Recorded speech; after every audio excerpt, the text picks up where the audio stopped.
얼마 전 임신 사실을 알게 된 내게는 말 못할 고민이 생겼다. 독단적으로 행동하는 남편 때문이다.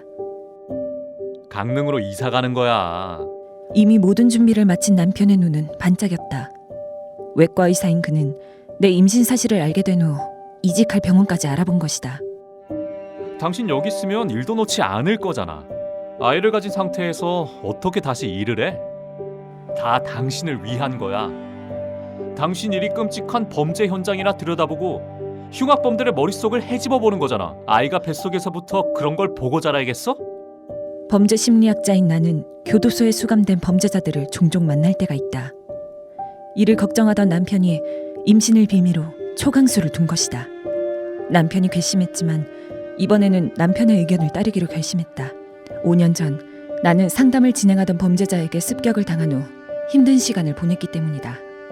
그런데 문득 이런 생각이 들었다. 첫째 딸 하영이도 순순히 이사를 받아들일까? 어느덧 16살 사춘기에 접어든 하영은 남편과 전처 사이에서 태어난 아이다. 초등학생 때 처음 만난 후 몇 년이 흘렀지만 난 이 아이가 무서웠다.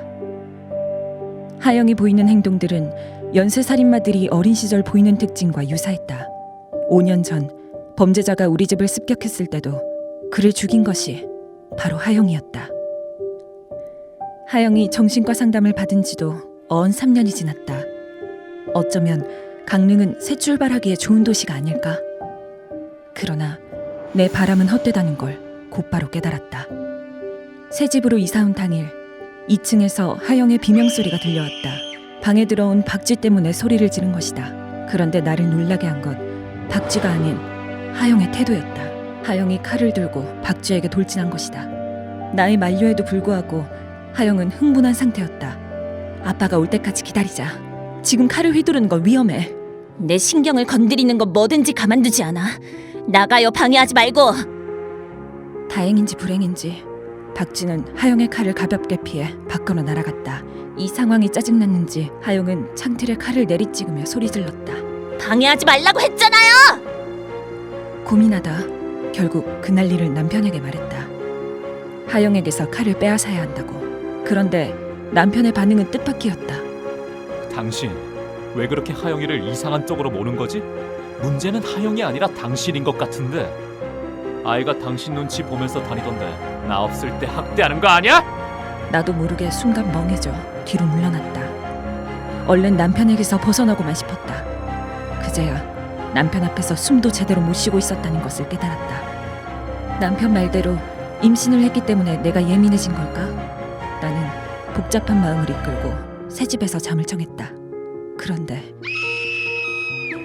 한밤중에 절규 소리에 놀라 잠에서 깼다. 아빠, 목류병 환자처럼 하영은 소리쳤다. 다 아빠 때문이야. 모든 게 아빠 때문이라고.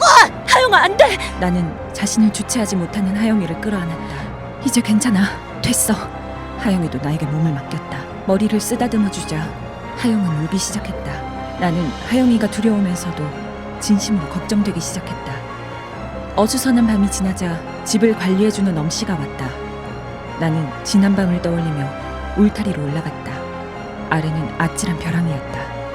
아직도 울타리 손 안 봤어요? 또 사고 나면 어쩌려고. 처음 듣는 이야기였다. 사고라면 누가 떨어진 건가요? 누가 언제요?